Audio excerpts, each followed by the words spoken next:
at Minerva. I hope you're all having a wonderful week. And today I'm going to be sharing this make with you for a new look shirt, 6197, and what we're going to be making today is version B right here. Now today we're going to be using a cotton sateen. It's a Minerva Exclusive. It has wonderful shades of a deep green, an aqua background and a lovely amber, all within this wonderful leaf design. It's a really tropical looking print. Now everything will be tagged below should you wish to sew along with me today, so you'll have everything you need. Now wash and prepare that fabric before you get started, and when you've done that, take a tape measure and locate the sizing for the person that you're making for on the back. When you've done that, we're ready to go and get started cutting our pattern pieces, so let's go and do that now. Here we have our pattern pieces for our shirt. This is the front piece for B and C. You're going to cut two pieces. This is a straight grain. Make a note of this central line here for the centre front, the notches, the circles and the bust darts. Here we have the back. This time you're going to cut one on the fold. Make a note of these pleat markings, again your notches, and you can lengthen or shorten at this line here. Here we have the sleeve for version B. This is your straight grain. Make a note of your markings. Here we have the yoke. This is for B and C. Here is your straight grain, your centre back point. Make a note of your notches and your circles. And here we have the pocket, and for B you're going to cut one piece. Here we have your front facing for B and C. You're going to cut two of fabric and two of interfacing. This is your straight grain. You're going to cut this pattern piece just for your buttonhole guide, so only the pattern piece. And here we have the collar for B and C.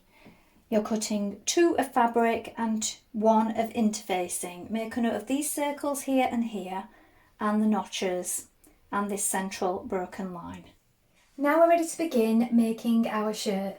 So first of all, you want to wind half of your thread onto your machine spool and check that your needle is sharp. Now I'm using a universal size 70 today. You may wish to test this on a piece of scrap fabric before you begin. Then when you've done that, we're going to take our front pieces and our yoke and we're going to stay stitch around the neck edge. So we do this 1.3 centimetres away from the raw edge. So let's do that first of all.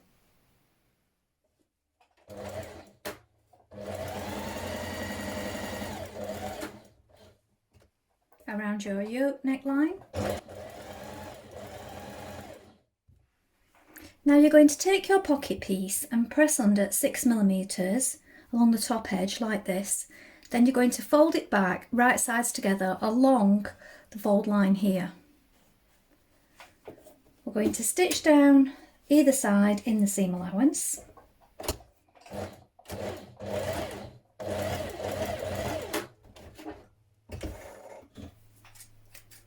Then when you've done that, we can cut that away.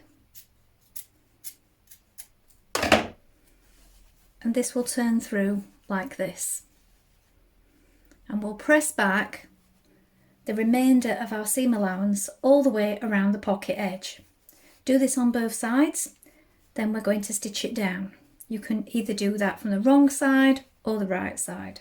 Now stitch along the top of your pocket. I'm doing mine on the inside. At this point we're going to create our darts in our front shirt pieces. So I've placed a pin here so that you can clearly see. And we have our markings here at the side. So you're going to bring those together with right sides facing, and we're working towards this point here that we've marked on our fabric. We want to go off at a gradual V. Don't make it too sudden, otherwise you'll get a bump on the other side. We want it nice and smooth.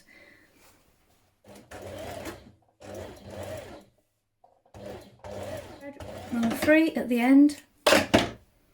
Then you're going to knot it and push it down towards the point that you've just created. Repeat on the other side and press your darts downwards. Now you're going to pin your pocket in position on your left side. So you have circular markings here and here, so line them up Pin it in place and we're going to edge stitch around the edge of this pocket.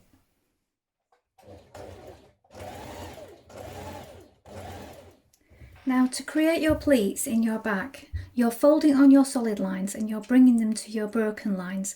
So you will end up with this pleat in the middle like this. So these parts are folded under and that pleat is hanging there in the middle of the back. When you've done that, we're going to baste across this part here at the top.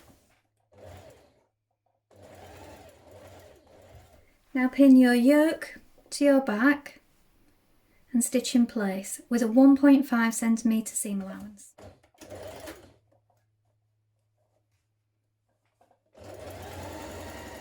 Now pin your front pieces to your yoke here at the forward shoulder seam and then stitch this seam in place.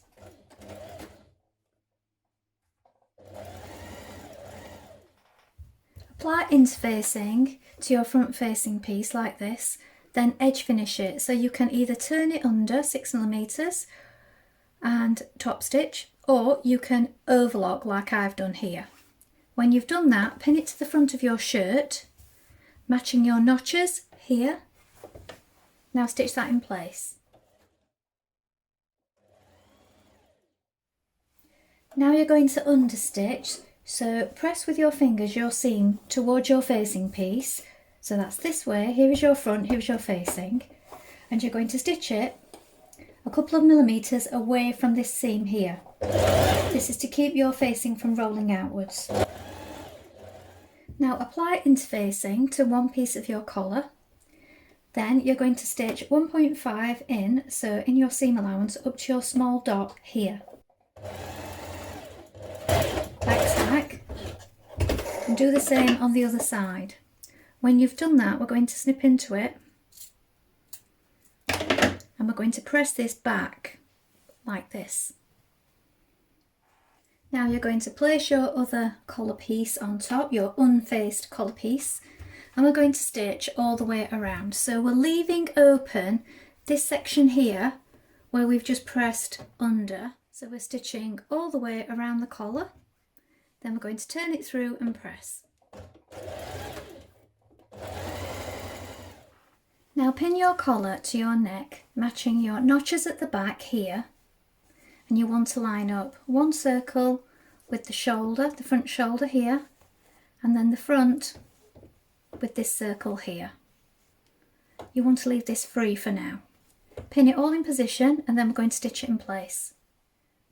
Make sure that you leave this pressed under part running free when you do so. So as you stitch, just keep this folded part out of the way, the bit that you've pressed back on your collar.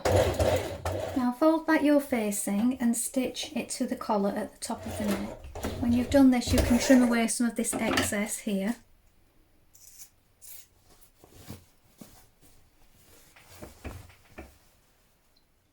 Now you're going to fold under that part of the collar that you've pressed back, and you're going to catch it in all the way along here. So pin it first.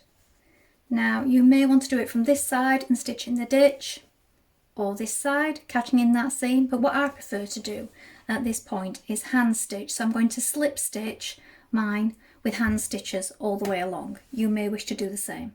Now stitch your front to your back at the side seams. Now ease stitch around the top of each sleeve.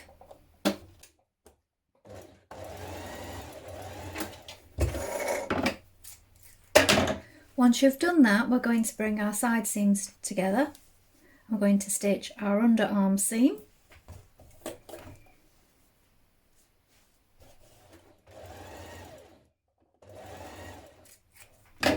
Edge finish that seam, then press under your hem and hem your sleeves.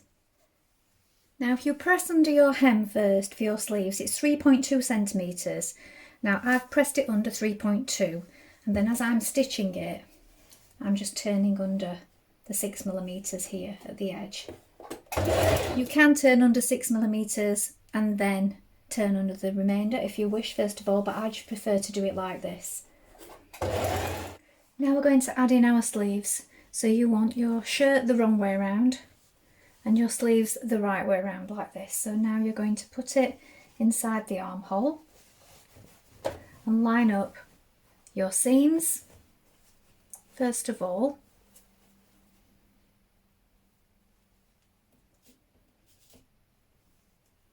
And then your notches. So you have a notch here,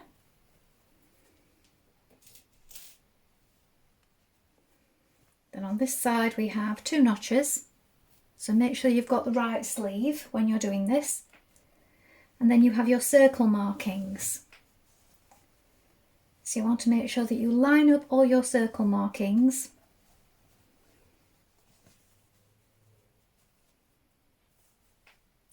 Then pull on your ease stitches to ease it in the rest of the way.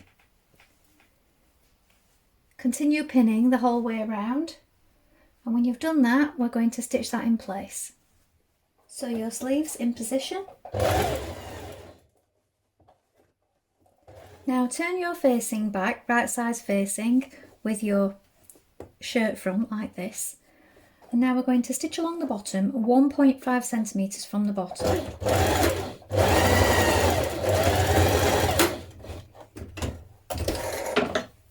Then you're going to trim away the excess.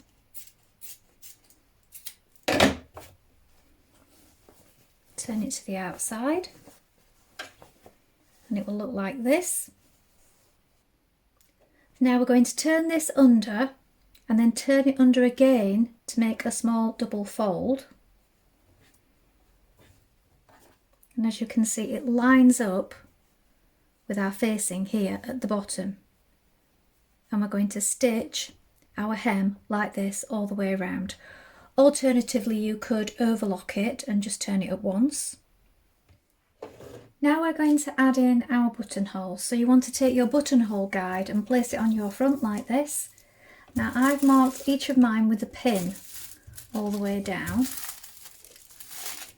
because I just find that's easier to see than chalk. So once you've done this, we're going to create our buttonholes. Now to make your buttonholes, all machines are different, so some have a 4-step like this one that I'm using today, and some do it all in one movement. So I prefer this function. So what we do is we start off, on mine it's this 12 to 14, which means it makes a bar straight across. So we do that first of all, and then you change and it goes backwards. Now you will need to also check the size of your button. On the 1-step one, sometimes you set it straight away, so do consult your manual about this. And once we've done that function, we go back to the 12 to 14 that it is on mine. It may be different on yours. And you make the bar again. And then the next step, the final step, it comes towards you and completes the buttonhole. Now cut your buttonhole. Now there is a tool that you can get for cutting your buttonholes, but I prefer to do it with scissors. Don't use an unpicker because you could have an accident and rip into your garment with that. Now complete the rest of your buttonholes. Now we're adding in our buttons. So what I like to do first of all is place one button in the correct place, sew it on. So this one is the bottom one, and then we can make sure that the rest of our buttons are lying flat as we add them. So find your next buttonhole with this one done up and mark where the next button is going to go. Now you're going to sew on your button, fasten it up, and then do the next one. And if you do that all the way up, it makes sure that this front buttonhole panel is lying nice and flat when it's fastened. So complete your buttons now.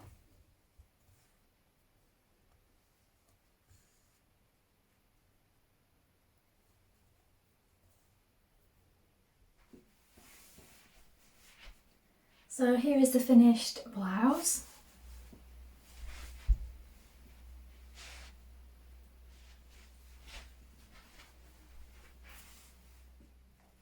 Well, I hope you've enjoyed sewing along with me today. I think this is a really smart shirt. Have you made this pattern before? Please let us know in the comments below, along with any photographs. We always love to see what you've been making. Maybe next time you could try the sleeveless version. Maybe go for a batik or a seersucker, any kind of silky fabric, or maybe a flannel depending on the season. We love to know your thoughts, so please do get in touch and let us know what you made this pattern in. If you like what I'm wearing today, this is another one of our Minerva Exclusive Viscose Chalet fabrics, and this particular one is called Rainbow Harvest. I'm wearing a dress today with pockets, and this is Vogue 9075 in case you're interested in making this. I will link the products below. Well, thank you so much for watching today. I hope to be back soon with another sew along for you. Bye for now.